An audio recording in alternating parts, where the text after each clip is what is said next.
Dans l'assemblée des saints, assoiffé je me tiens, que ton onction descende sur moi.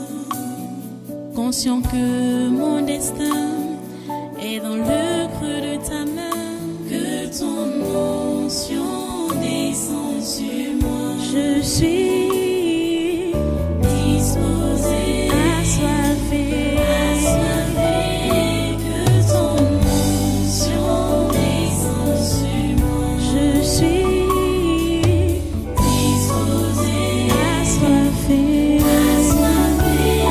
que ton onction descende sur moi.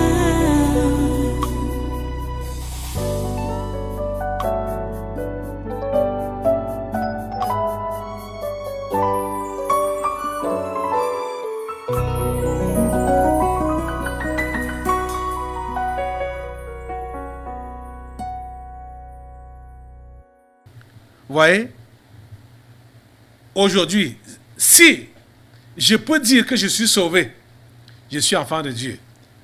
Aujourd'hui, si tu peux dire que tu es sauvé, tu es enfant de Dieu, tu es sauvé, c'est pourquoi? C'est grâce à la mort de Jésus-Christ. Il est mort pour nous. Donc, vous voyez, pour que les autres soient aussi sauvés, nous devons mourir pour eux. Nous devons mourir. Donc, on n'a rien à craindre. On n'a rien à craindre. Nous devons mourir pour que les autres soient sauvés. Il y a nos frères et sœurs qui sont dans le monde et qui doivent être interpellés par Dieu. Si nous abandonnons aujourd'hui parce que nous sommes menacés, parce qu'on veut nous tuer, parce qu'on va se moquer de nous, parce qu'on va rire de nous, parce qu'on va nous insulter, vous voyez que non seulement nous perdrons nos vies donc, que nous voulons défendre là à tout prix, mais également nous allons perdre les vies des autres. C'est pourquoi nous sommes encouragés à tenir ferme. Le Seigneur nous encourage, le Seigneur vous encourage à tenir ferme. Le Seigneur nous fait comprendre que nous ne sommes pas les premiers et nous ne serons pas les derniers. Vous comprenez? Et nous devons apprendre de ceux-là qui nous ont précédés, donc ceux-là qui sont venus avant nous. Aujourd'hui, je prends l'exemple de Jésus lui-même, le Messie, le Christ, loin de l'Éternel. C'est son exemple. J'ai pris l'exemple, on a vu l'exemple de Paul et de Silas. Pour avoir chassé le démon, ils étaient considérés comme des criminels. Et pour avoir chassé les démons, je suis considéré comme un criminel. Persona non grata. Je ne dois pas exister parce que je chasse les démons. Et ils disent que c'est du cinéma que je suis en train de faire. Donc c'est exprès. Ce que je fais là, c'est des montages que je suis en train de faire. On fait des répétitions et puis on vient se mettre... On fait la mise en scène à l'église devant les gens qui sont inoptisés, qui ont eu des cerveaux lavés. Les amis, comprenez ceci. Jésus a souffert. Et il a souffert. Il a beaucoup souffert. Pas seulement il n'a pas seulement souffert. Mais il a beaucoup souffert. Parce qu'il dit que, alors il commença à leur apprendre qu'il fallait que le Fils de l'homme souffrit beaucoup. Il fallait que le Fils de l'homme souffrit beaucoup. Qu'il fût rejeté par les anciens, par les principaux sacrificateurs et par les scribes.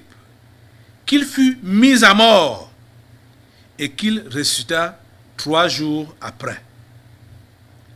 Il leur disait ces choses ouvertement. Et Pierre, l'ayant pris à part, s'est mis à le reprendre.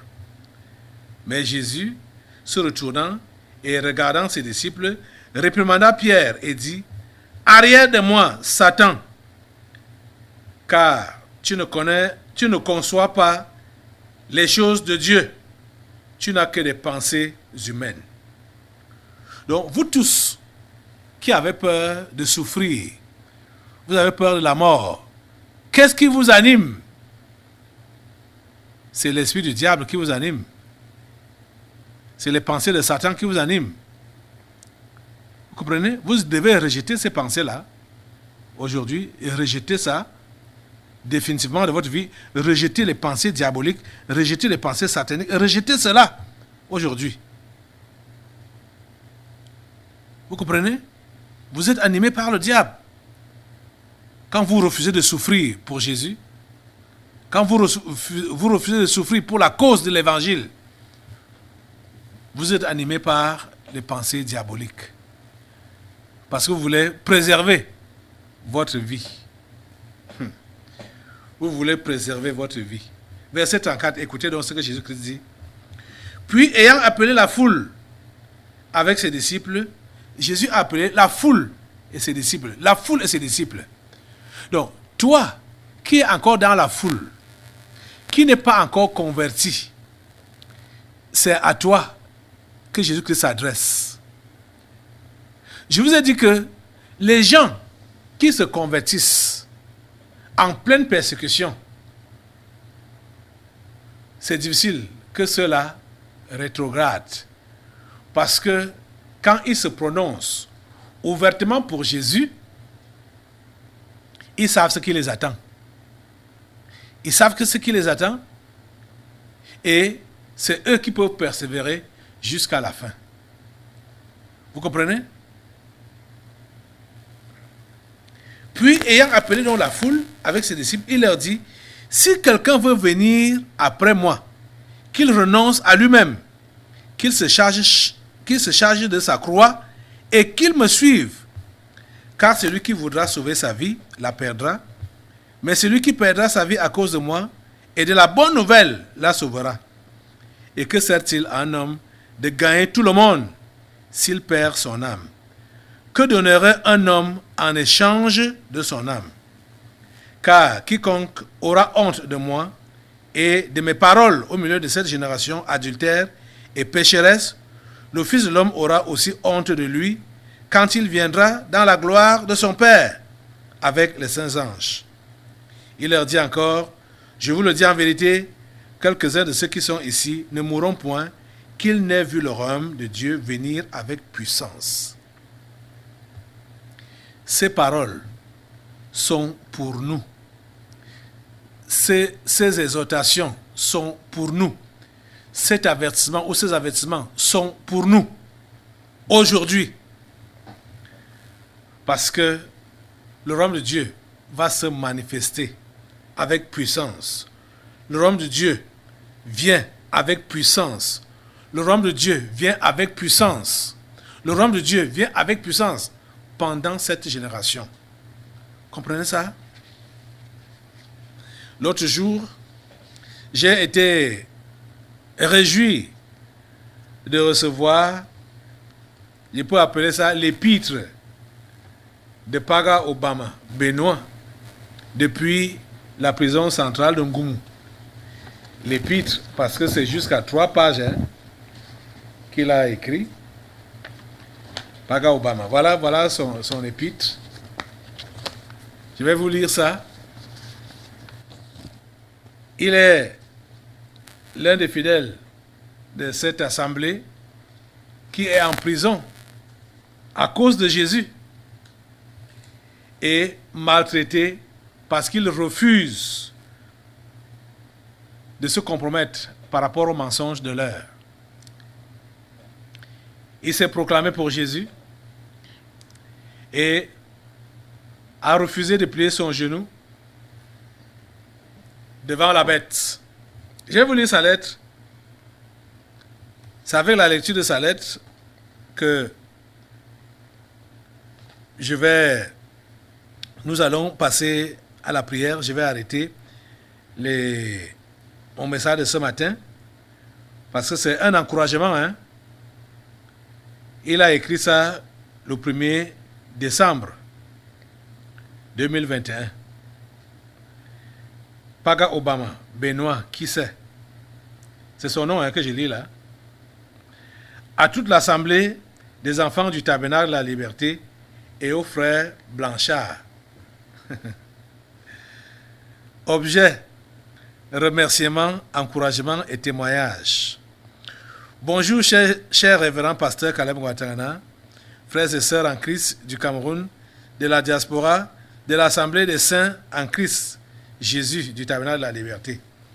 C'est avec un cœur joyeux que je vous fais cette adresse depuis la prison principale de Ngoumou, où je suis détenu depuis 9 mois, pour le nom de Jésus. Heureux que je suis par rapport à cette grâce et à la couronne qui m'est réservée au ciel, si je persévère jusqu'à la fin. Je vous remercie, chère Assemblée du Tabernacle de la Liberté, pour toutes les prières, les provisions, l'amour que vous me portez, le soutien pour m'amener à arriver jusqu'à la fin et à remporter la victoire. Celle-ci étant la mienne, puisque je ne fais pas partie de ceux-là qui se retirent pour se perdre, mais de ceux qui gardent la foi pour le salut de leurs âmes, en encourageant mon frère Blanchard à rester attaché à cette grâce qu'il a de rendre ministère auprès de notre papa, le révérend pasteur Caleb Ouattara. Mon frère, c'est une grâce pour toi et pour nous de suivre son modèle, son endurance, sa détermination, son courage, sa patience, son amour pour les brebis du Seigneur que nous sommes. Malgré des fois notre rébellion et notre esprit de faux, il reste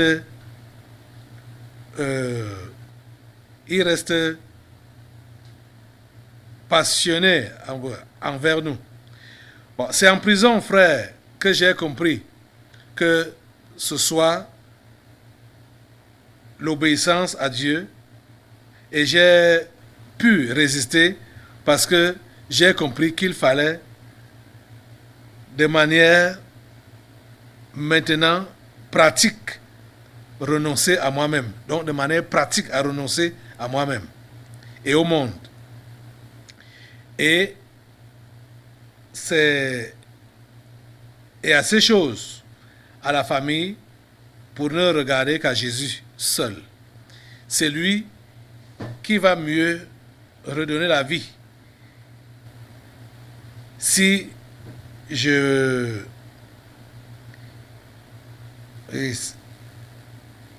peux... Bon, son écriture est un peu compliquée là, hein? Qui veut donner la vie. Si je peux... Bon. Oh là là. J'aimerais que vous compreniez sa lettre, hein? Donc, si je saute un mot là, on risque de ne pas comprendre. Même moi-même. Ok. C'est lui qui va mieux redonner la vie. Si...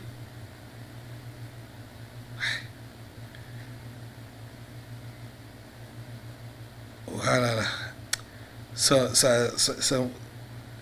Oui. On va seulement comprendre que c'est lui qui peut donner la vie. L'autre partie, il y a 3 mots là qui me dépassent à décortiquer. Ok. Là, c'est mon espérance. Là-bas en prison, frères et sœurs du tabernacle de la liberté, celui qui est encore attaché au monde ne peut pas arriver jusqu'à la fin. La Bible est claire. N'aimez pas le monde ni les choses qui sont dans le monde. Si quelqu'un aime le monde, l'amour du Père n'est pas en lui. Tu ne peux pas arriver jusqu'au bout si tu es encore attaché au monde, à la luxure, l'argent, les enfants, à la méchanceté, à la vaine gloire. Si tu ne te déconnectes pas totalement de ces choses, tu ne peux arriver jusqu'au bout. de la course chrétienne. Surtout en temps d'épreuve. Dieu nous veut à lui seul, sans rien qui nous empêche de courir pour la vie éternelle. Ce n'est pas difficile de devenir un vrai enfant de Dieu. Il suffit juste de devenir vrai et de renoncer à tout ce qui est mauvais et au péché. Ne plus combattre ou bagarrer avec la parole de Dieu qui est annoncée au tabernacle de la liberté. Moi-même, je faisais ça. Donc, j'étais incapable de changer de comportement pour plaire à Dieu. C'est en prison, frère, dans les souffrances, que j'ai compris ce que c'est que le courage, l'endurance, l'obéissance à Dieu par des choses que j'endure et la détermination. J'ai pu comprendre ce que notre père, le pasteur Caleb, traverse depuis longtemps dans ce monde où tout le monde a tourné le dos à Dieu et la charge qu'il a pour le salut des âmes du Seigneur. Accrochons-nous sur cette grâce, frères et sœurs du tabernacle de la liberté. Elle est salutaire. Amen. Frères et sœurs du tabernacle de la liberté, nous devons regarder chaque jour l'opprobre de Christ comme une richesse plus grande que les trésors de ce monde, ayant les yeux fixés sur la rémunération éternelle. Gardons la foi, mes frères. Plusieurs ont supporté comme prophètes, apôtres, pasteurs, les moqueries, les fouets, les chaînes et la prison. Ils furent lapidés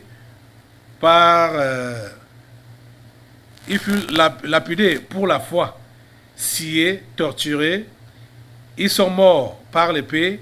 Ils allèrent ça et là, vêtus de peau de brebis et de peau de chèvre, dénués de tout, persécutés, maltraités, eux dont le monde n'était pas digne, errant dans le désert et les antres de la terre. Ils ont tous supporté pour notre salut, selon Hébreux chapitre 11, qu'il faut lire entièrement. C'est la recommandation qu'il donne. Aujourd'hui, nous aussi impactons ce monde qui a besoin de Dieu par notre radicalité concernant le mensonge, le satanisme universel, pour s'opposer à ça, à cette bête dont Emmanuel Macron avait parlé. Que Dieu nous donne, frères et sœurs, à cette période, la grâce afin d'être patients et de supporter les épreuves et les attaques que nous subissons dans notre vie en tant que chrétiens. Cela est normal parce que c'est par de telles épreuves qu'il nous faudra entrer dans le royaume de Dieu.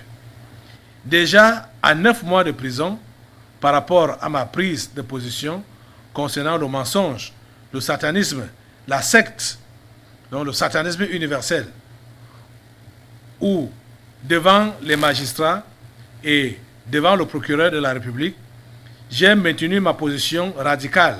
Je cite, « J'appartiens à Jésus. Je ne peux pas adhérer à la secte, au satanisme universel.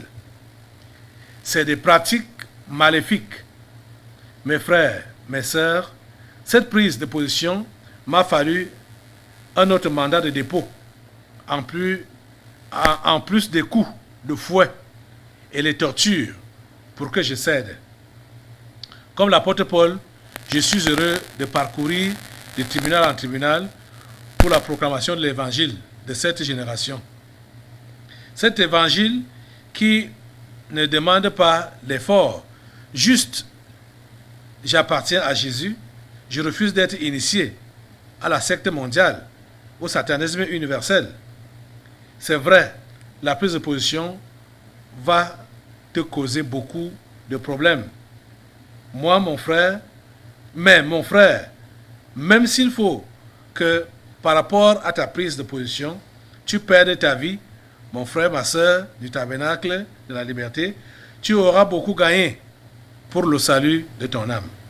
Jésus dit dans 1 Timothée 2, versets 11 à 12, je cite, « Cette parole est certaine, si nous sommes morts avec lui, nous vivrons aussi avec lui.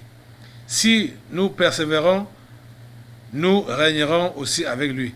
Mais si nous le renions, lui aussi nous reniera.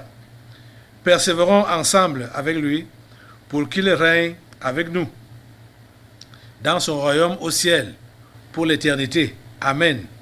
Que Dieu vous bénisse. Je vous aime beaucoup, mes frères du tabernacle. Vous êtes ma famille pour l'éternité. Merci beaucoup. Votre frère, Paka Obama Benoît. Voilà donc son épître. Alléluia. J'ai voulu lire entièrement parce que ce n'est pas du bavardage en l'air. Il est en train de vivre concrètement ce qu'il écrit. Et c'est vraiment important que vous soyez encouragés par quelqu'un qui n'a plus rien à perdre et rien à gagner.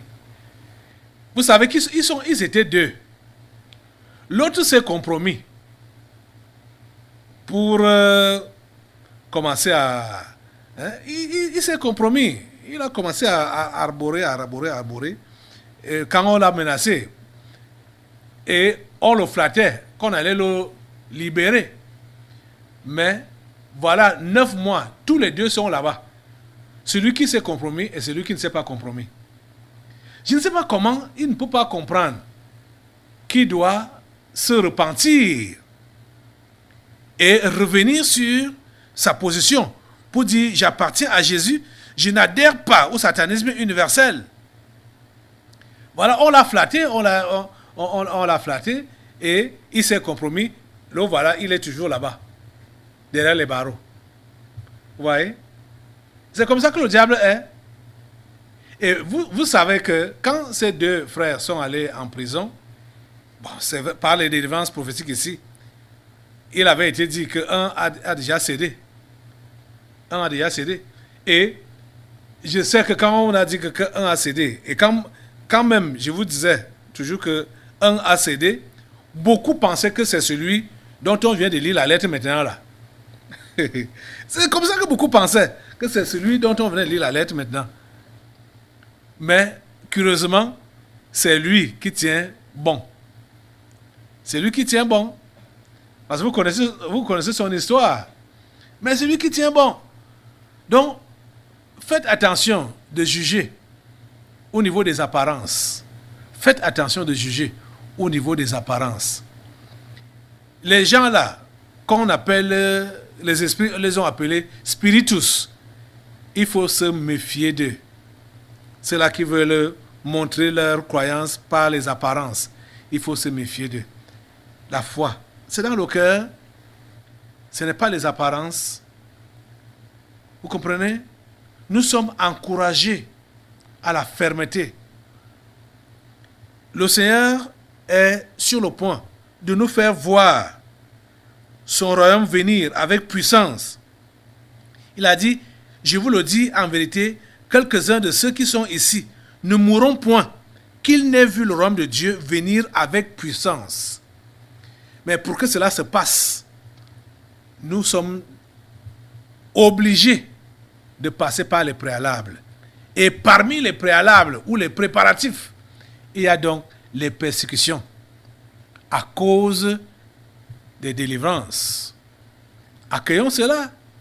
Ceux qui sont utilisés dans les délivrances prophétiques. Vous-même, les assistants au culte ici, on vous filme. Ça passe dans les vidéos, dans les réseaux sociaux, à la télé, partout. Quand on vous voit, on va vous intimider là-bas dehors. N'ayez peur de rien. Ne tremblez pas. La seule chose que vous devez demander à Dieu, c'est le renouvellement de son esprit. Tu comprends? Lève-toi donc maintenant et demande à Dieu. Commence à demander à Dieu. Commence à le remercier. Si tu as été moqué, si tu as été insulté, si tu as été battu, si tu as été emprisonné comme lui qui est en prison maintenant là, remercie Dieu. Comme on a vu avec Paul et Silas, qu'est-ce qu'ils ont fait? Étant en prison, ils se sont mis à célébrer Dieu là-bas en prison. Quel que soit ce qui t'arrive, célèbre Dieu. Célèbre Dieu, loue-le. Glorifie son nom. Déjà même à l'avance, commence à glorifier son nom.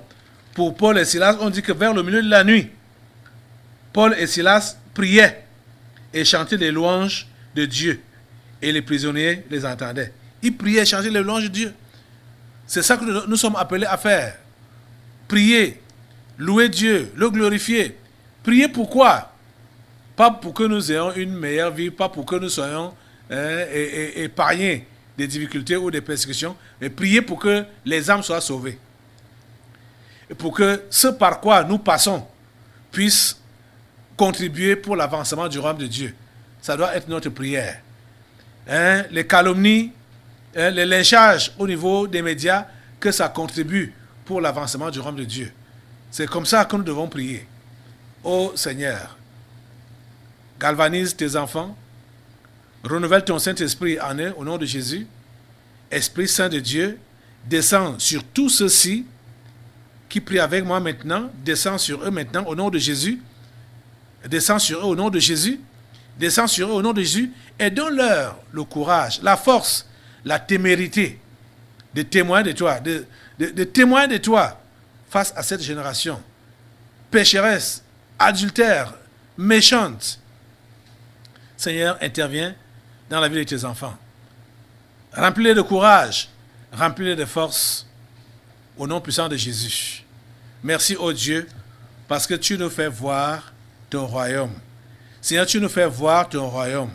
Tu nous fais voir ton royaume. Tu nous fais voir ce réveil. Tu nous fais voir ce salut, le salut de tes âmes en masse, en grand nombre, pendant cette génération. À toi toute la gloire et tous les honneurs. Au nom puissant de Jésus, nous avons prié. Amen. Amen. Voilà, tu peux t'asseoir en gardant l'attitude de prière pour que l'Esprit de Dieu se renouvelle toujours en toi. C'est lui seul qui peut te donner le courage et la force de continuer et de ne pas baisser les bras. Nous allons bientôt passer aux délivrances prophétiques. Donc, je reviens tout à l'heure. Dans l'assemblée des saints, assoiffé je me tiens, que ton onction descende sur moi. Conscient que mon destin